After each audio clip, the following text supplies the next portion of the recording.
কি যেন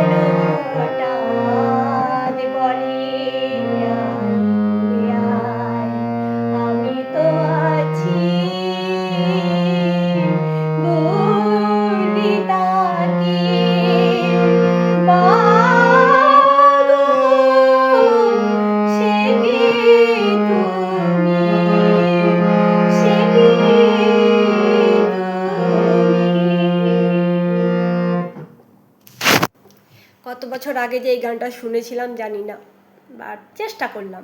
আমি তো বলি আমার কানে যদি একবার ঢুকে যায় তো আমি চেষ্টা করি, সত্যি বলছি, ওয়ান গড বলছি, সন্ধ্যেবেলায় সন্ধ্যা জেলে যে প্রথমবার এটা আমি হারমোনিয়ামে চেষ্টা করলাম। আমি সবসময় চেষ্টা করি, ঠিক হলে হবে, না হলে না হবে, এটা চেষ্টার কোনো বিকল্প নেই, চেষ্টা করে যাও।